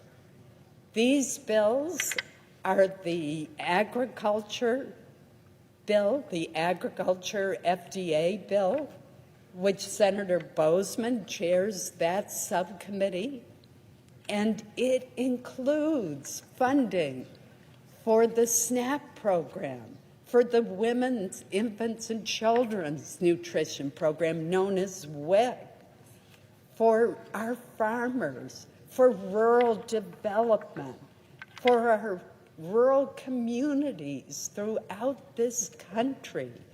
A very important bill, a bill that will take away the worry that families who are low income, that seniors who are low income and rely upon the SNAP program or the WIC program are feeling today about whether the funding is going to be there. That concern goes away with the passage of this full year appropriations bill that extends until the end of September of next year.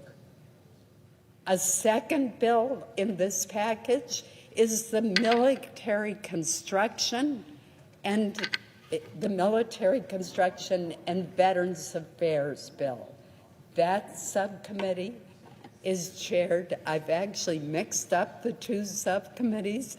Agriculture is chaired by Senator Hoeven, and the military construction VA bill is chaired by Senator Boozman. They are both extraordinary chairmen who work in a bipartisan manner with their ranking minority members and with their House counterparts. Think about it. Tomorrow is Veterans Day. Wouldn't it be wonderful if tonight the Senate passes the bill that provides year-long funding through the end of this fiscal year to September 30th of next year for our VA? What a way to tell our veterans how much we value their sacrifice and their service, a debt to them that we can never fully repay. That is so important to get that bill through. And military construction projects, what a difference that makes to our troops all over the world. There are two that matter a great deal to me in the state of Maine. One that will help the Portsmouth Naval Shipyard, which I worked with my fellow senator from Maine and our two senators from New Hampshire, and one that will benefit the Air National Guard base in Bangor, Maine, where I live. I am so proud of that base. It does more refuelings than any base on the East Coast during wartime, and it is extraordinarily skillful and filled with patriots. They will be taken care of, Mr. President. And the third bill is the legislative branch bill. That bill answers concerns that a lot of our members have about security in this increasingly polarized and difficult environment in which we live. But that's not all, Mr. President.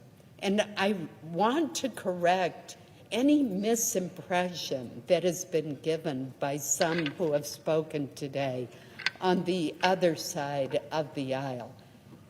The Senate Majority Leader has given a public commitment that he will bring to the Senate floor bills that extend the Affordable Care Act, which unfortunately has turned out to be anything but affordable, but it will extend the premium tax credits that allow our lower income and middle income families to afford their much needed health insurance. In many cases, these are individuals who are self-employed, so they do not get health insurance through the workplace, or they're the employees of small businesses that are unable to provide health insurance, particularly in this time when we're seeing skyrocketing premiums. So as I've said from the beginning, I support an extension of the ACA tax credits, but they need reform. It is wrong that wealthy families qualify for taxpayers' subsidized tax credits for their health insurance when they can afford their own health insurance. That was a change in Obamacare that was made during COVID. We should take a look at what the original income cap was under the Affordable Care Act. It was 400% of the poverty level. Now, we can decide what it should be, but surely we ought to be able to agree in a bipartisan way that there should be some cap on income so that very wealthy individuals are not able to receive taxpayer-funded tax credits. Let's limit that to those who are in middle income and lower income families. So there are other great ideas that have been raised by our colleagues on how we can reform the ACA to make health insurance more affordable.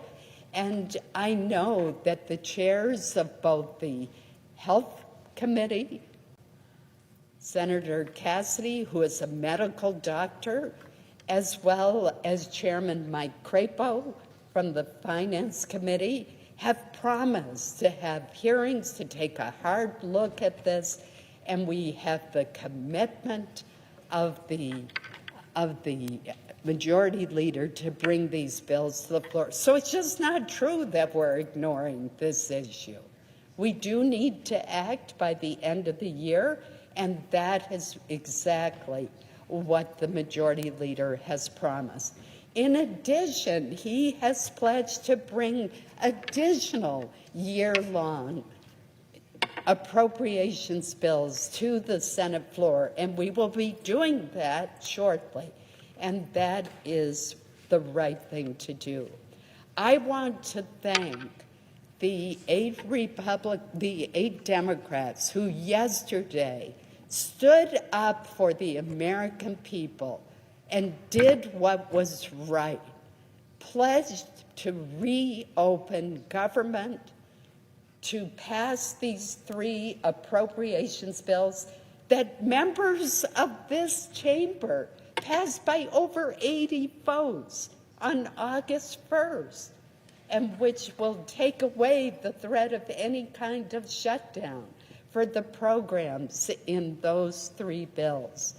And as I mentioned, the last bill is the Ledge Branch bill. I want to thank Senator Mark Wayne Mullen for his leadership on that bill as well. We have terrific members of the Appropriations Committee on both sides of the aisle who have worked so hard. And I must say that I think all of them ought to be voting for this package of bills tonight. Mr. President, I made most of my comments yesterday when I brought these bills to the floor. There are others who are seeking recognition, so I will cease my remarks, but I just want to encourage everyone to cast their vote for this package of bills so that we can send it over to our House colleagues, where I hope they will do the same, and then send it to the President, who has already endorsed this package and pledged to sign the bill into law. Let's end this entirely unnecessary, shameful shutdown. Mr. President, I ask unanimous consent that there be 2 minutes of debate equally divided prior to each roll call in relation to calendar number 168, H.R. 5371. Without objection.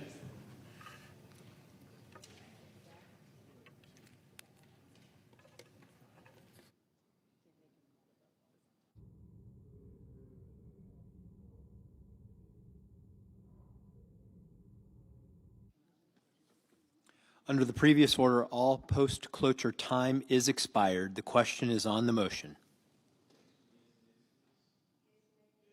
President, I request the yeas and the nays. Is there a sufficient second? There appears to be. Clerk will call the roll. Ms. Also Brooks. Ms. Baldwin.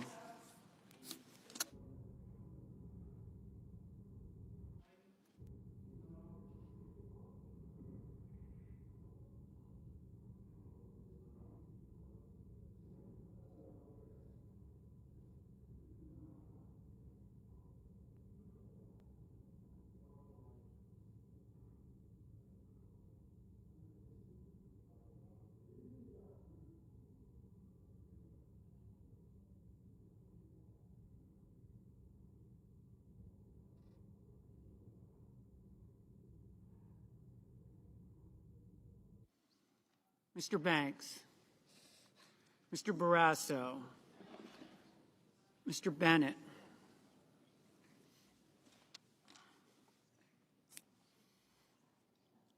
Mrs. Blackburn, Mr. Blumenthal, Ms. Blunt-Rochester, Mr. Booker.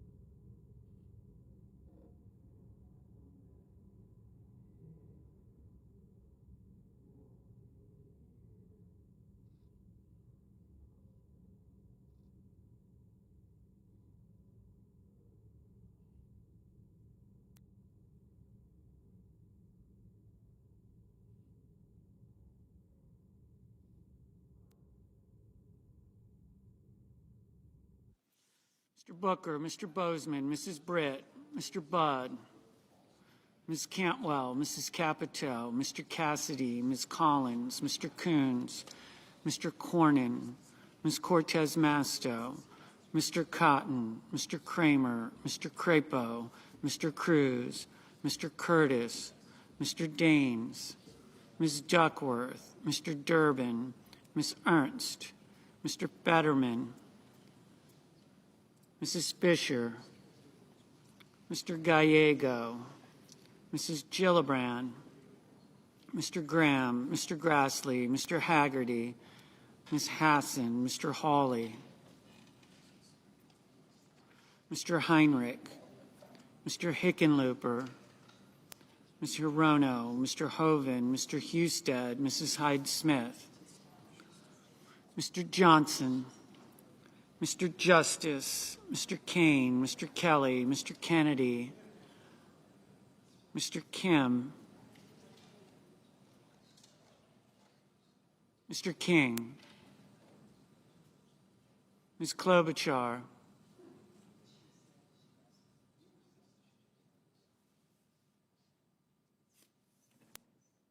Mr. Langford,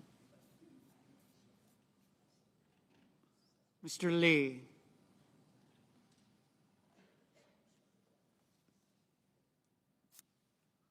Mr. Lujan, Ms. Lummis,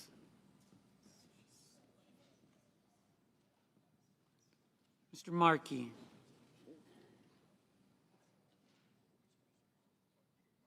Mr. Marshall,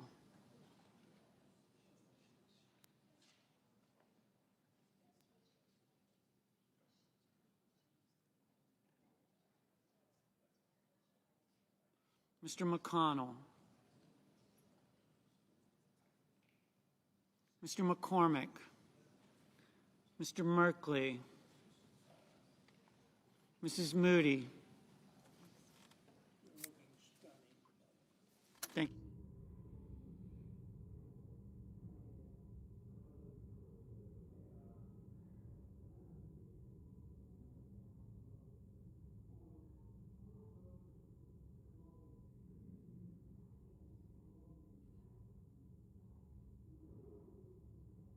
Mr. Moran, Mr. Moreno, Mr. Mullen, Ms. Murkowski,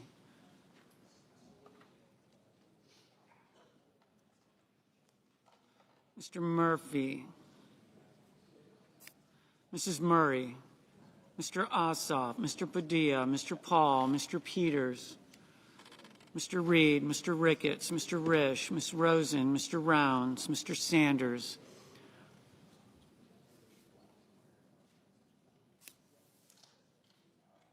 Mr. Schatz, Mr. Schiff, Mr. Schmidt, Mr. Schumer, Mr. Scott of Florida, Mr. Scott of South Carolina, Mrs. Shaheen,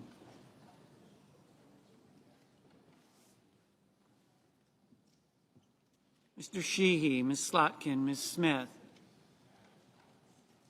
Mr. Sullivan, Mr. Thune, Mr. Tillis, Mr. Tuberville,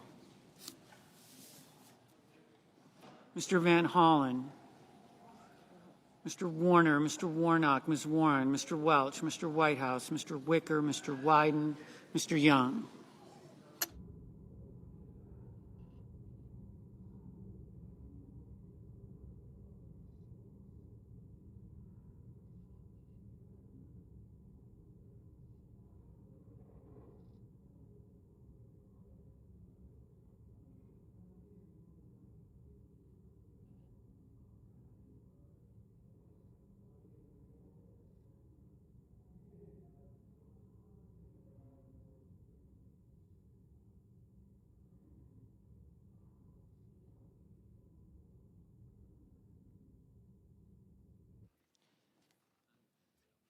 Senators voting in the affirmative: Barrasso, Collins, Cornyn, Daines, Graham, Husted, Hyde-Smith, Kennedy, King, Lankford, Marshall, Moreno, Mullen, Rounds, Scott of Florida, Sheehy, Thune. Senators voting in the negative: Baldwin, Blunt Rochester, Duckworth, Ossoff, Paul, Wyden.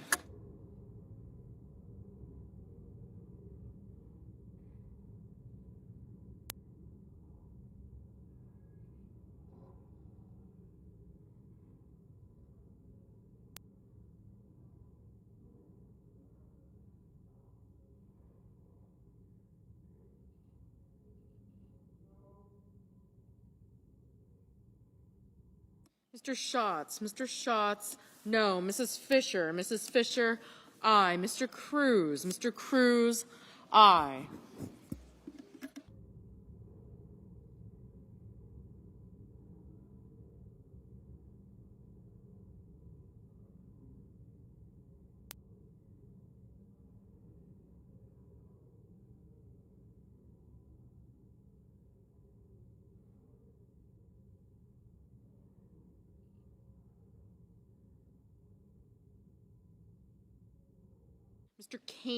Mr. Kane, aye.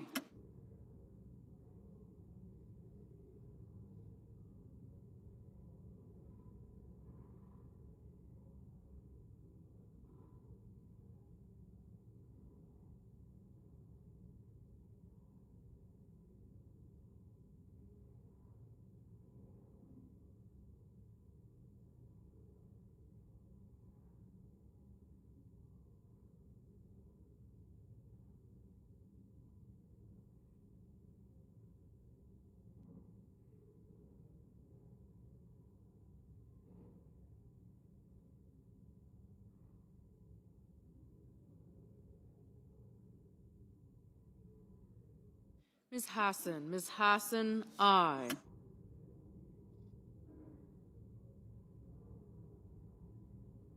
Mr. Tuberville, aye.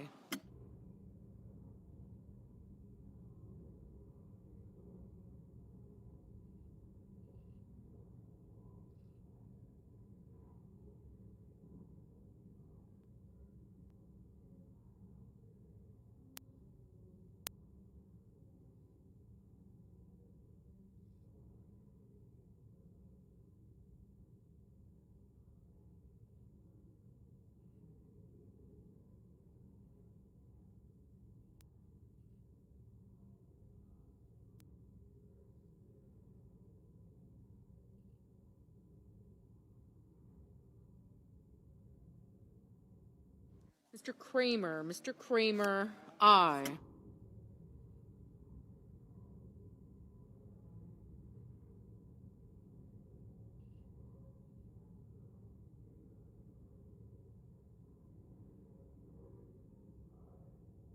Mr. Scott of South Carolina, aye.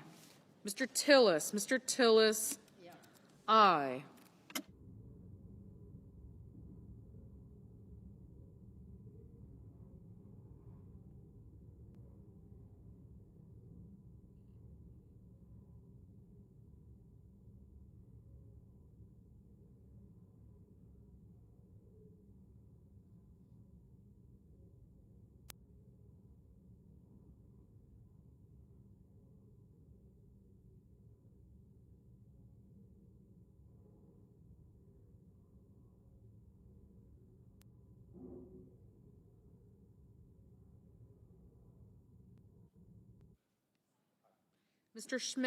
Mr. Schmidt, aye.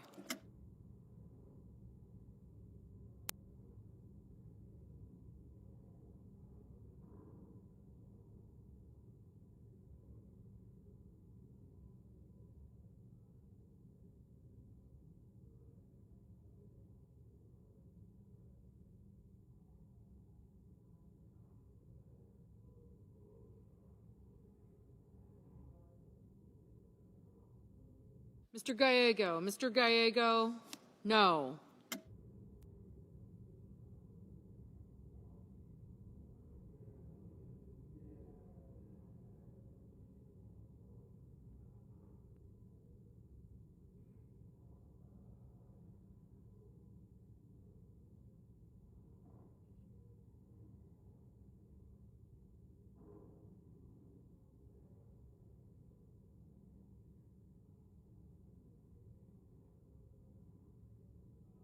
Mr. Crapo, aye.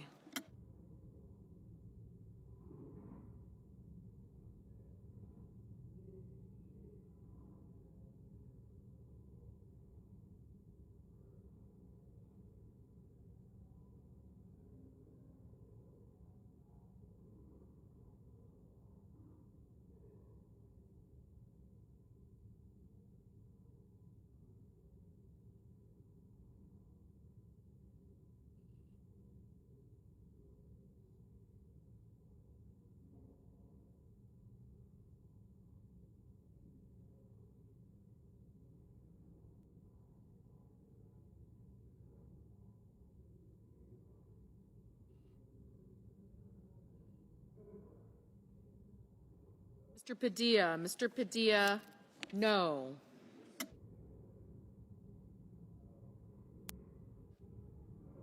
Mr. Lujan, no.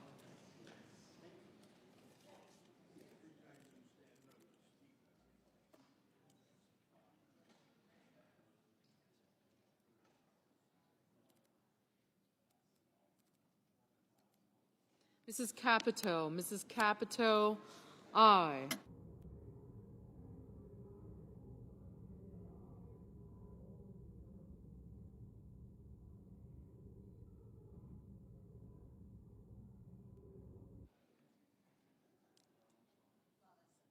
Ms. Lummis, aye. Mr. Grassley, aye.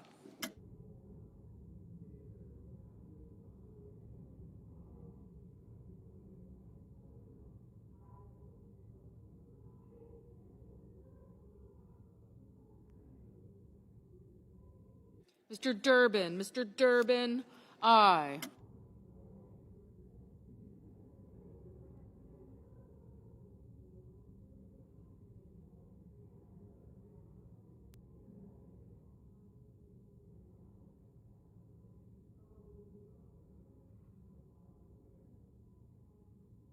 Mr. Johnson, aye.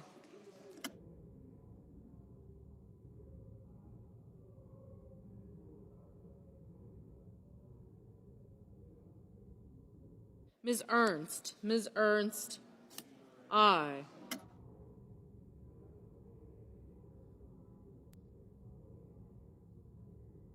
Mr. Budd, aye.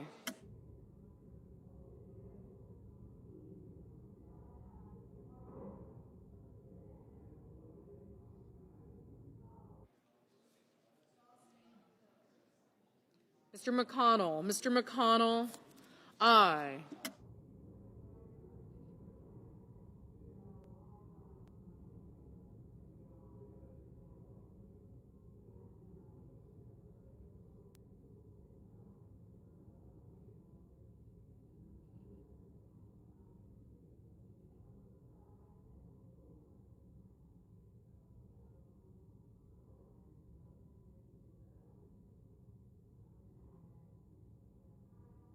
Mrs. Blackburn, aye.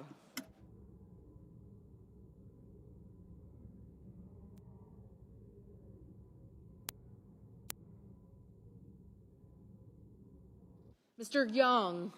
Young, aye. Mr. Kim, no.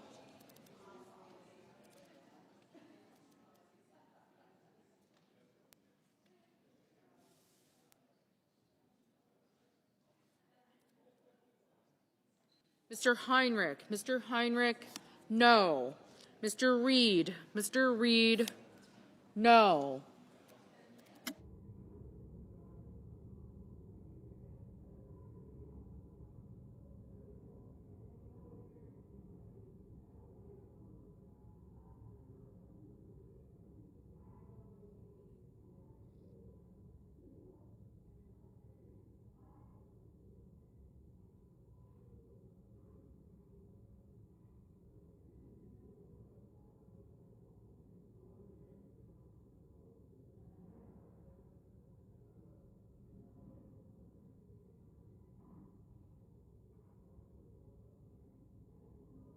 Mr. Ricketts, aye.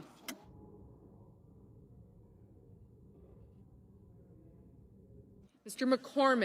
McCormick, aye.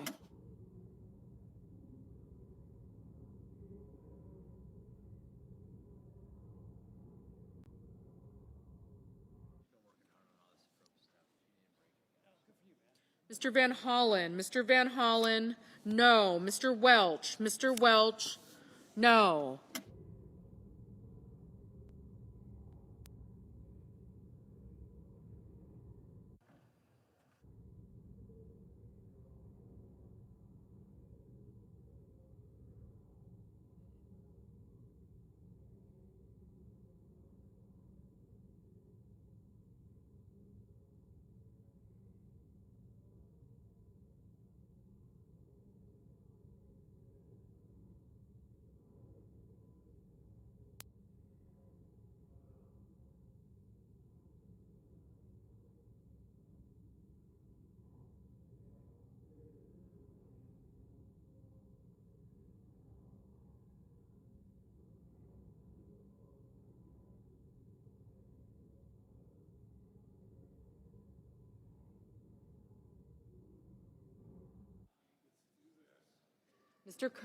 Mr. Curtis, aye.